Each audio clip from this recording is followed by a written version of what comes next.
যে মানুষটাকে আপনি আজ খুব বাজেভাবে ঠকালেন, সে মানুষটা আপনাকে অভিশাপ দিক বা না দিক, আপনি একদিন খুব বাজেভাবে ঠকা খাবেন।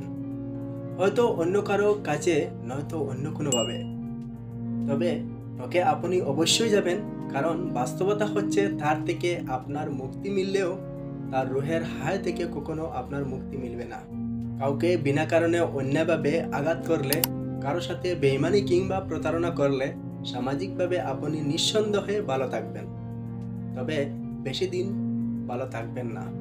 জীবনের শেষ দিন পর্যন্ত তো কখনোই নয়।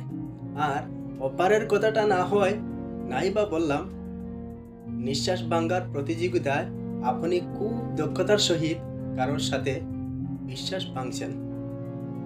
আপনার দেওয়া দুঃখে কষ্টের প্রতারণায় বসেও কেউ চোখের জল ফেলেছে।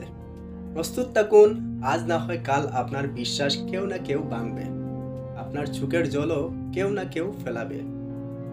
ইচ্ছাকৃতভাবে আপনি কারো ক্ষতি সাধন করলে আপনার ক্ষতিও কোনো না কোনোভাবেই হবে। অন্যের দুর্বলতা, সরলতা কিংবা ভালোবাসার সুযোগ নিয়ে আপনি যা যা অন্যায় করবেন, গোলাকার এই পৃথিবীতে ঘুরে ফিরে তার সবটাই ফিরে পাবেন, শুধু সময়ের অপেক্ষায় মাত্র। আপনার অন্যায়, অত্যাচার, অবিচার, বেবিচার, অপকর্ম, প্রতারণা, ঠকানো, বেইমানি সবকিছু আপনি ভুলে যেতে পারেন।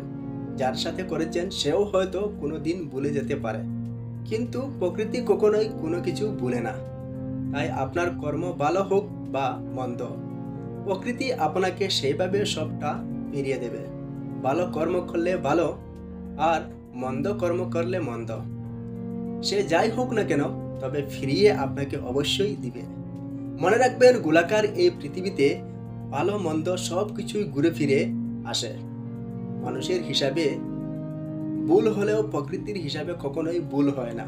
প্রকৃতি তার নিজ সত্তায় সবকিছু হিসাব পূর্ণাঙ্গভাবেই রাখে।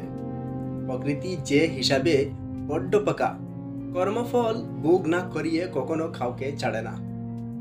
জানেন তো, ইংরেজিতে রেভেঞ্জ অফ নেচার বলে একটা কথা আছে, বাংলায় যাকে প্রকৃতির প্রতিশোধ বলে।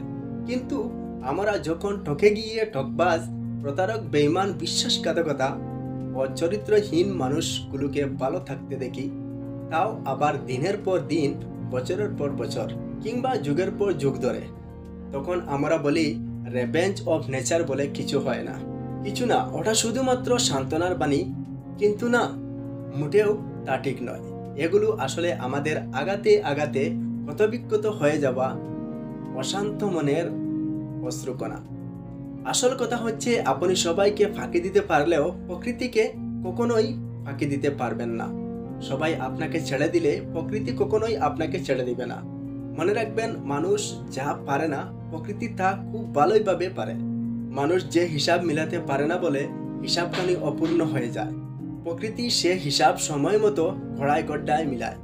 মানুষ যে বিচারের ভার সৃষ্টিকর্তার হাতে ছেড়ে দিয়ে নীরবে নিবৃত্তে চোখের জল ফেলে সব সহ্য করে যায়, প্রকৃতি সে বিচারের সাজা এই দুনিয়ায় বুক করিয়ে নিয়ে যায়।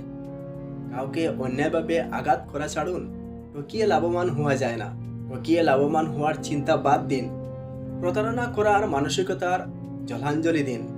জীবনে এমনভাবে বাঁচুন যেন আপনার দ্বারা কখনোই কারো ক্ষতি না হয়। আপনি যেন কখনো কারো দীর্ঘশ্বাসের কারণ না হন। জানেন তো, মানুষের দীর্ঘশ্বাস ভীষণ ভয়ঙ্কর। কারো দীর্ঘশ্বাসের কারণ হয়েছেন তো আপনি শাস্তি অনিবার্য। তাই জীবনে আর কাউকে পরোয়া করুন আর না করুন, সৃষ্টিকর্তাকে পরোয়া করুন। মনে রাখবেন, তিনি ছাড় দিলে ছেড়ে দেন না কখনো। ভালো থাকুন, সুস্থ থাকুন। যদি এই ভিডিও আপনারা ফেসবুকে দেখেন তাহলে ফলো করে অন্যদেরকে দেখার সুযোগ করে দিবেন, এবং ইউটিউবে দেখেন তাহলে সাবস্ক্রাইব করে বেল আইকন দিয়ে সঙ্গে থাকবেন। আপনারা ভালো থাকবেন, সুস্থ থাকবেন, আমার জন্য দোয়া করবেন।